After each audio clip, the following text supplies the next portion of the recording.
Chapter 7 Bankruptcy Process and Facts. What follows are a few facts about Chapter 7 bankruptcy. These few facts should by no means be considered the entire story. However, they will give the viewer a brief overview of essential facts. Bankruptcy is a process whereby part or all of your indebtedness can be taken away from you. This means that you no longer have to pay your debts. In spite of bankruptcy laws, there are some debts, like student loans or taxes, that cannot be taken away from you, but which have to be paid.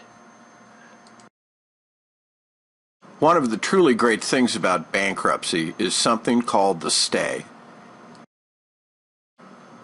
When you file a bankruptcy, regardless of what chapter you file under, a stay goes into effect that prevents creditors from doing any act to collect on a debt that you may owe.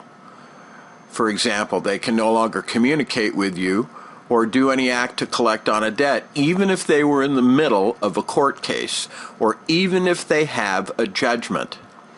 This stay remains in effect throughout the entire bankruptcy action unless modified by a court order.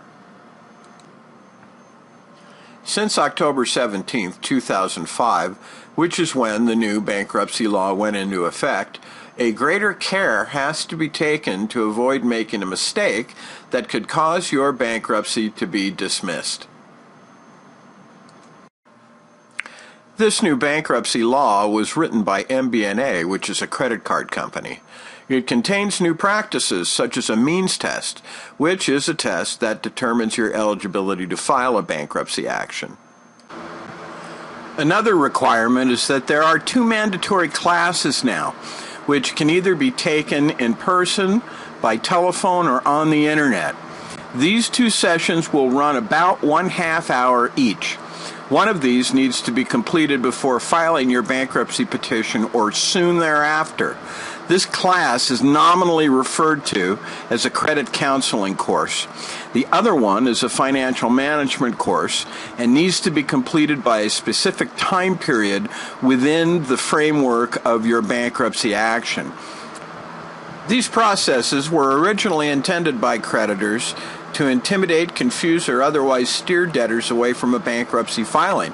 However, our experience shows that there are no reasons for intimidations and that everyone can complete these requirements. If you want us to help you through your present difficult financial situation, we will do the following. Analyze your finances free of charge to make sure you are eligible under the means test rule of the existing bankruptcy law. Prepare and file the bankruptcy petition, schedules, and financial statement with the court. Once your petition, schedules, and financial statement are filed with the court will immediately assign a bankruptcy trustee to administer your case. Very soon, you will receive a notice in the mail telling you the name of this trustee. This notice will also let you know that a meeting date has been set for you to go to the bankruptcy court. Don't worry, this meeting is not a court hearing, and the trustee is not a judge. Rather, this meeting is known as a first meeting of creditors. We will attend this meeting with you and be an advocate to protect your position in your bankruptcy proceeding. As your case progresses, we will help to make sure that you keep any property that you currently own. Such property is called exempt property. As a debtor in the bankruptcy, you will retain most of your exempt assets. If we discover that you are holding any property that is not exempt, we can frequently work things out so that the trustee either winds up surrendering the property, which means that, for one reason or another, the trustee doesn't want the property, or you can decide to assume the debt even though you have already filed a bankruptcy action. In bankruptcy, this process is called reaffirmation. Continuing along with this thought, we can also help you to work out a new payment plan to settle these kinds of debts.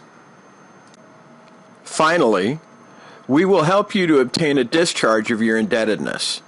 This means that your responsibility to pay these debts no longer exists and that you are forever free of them.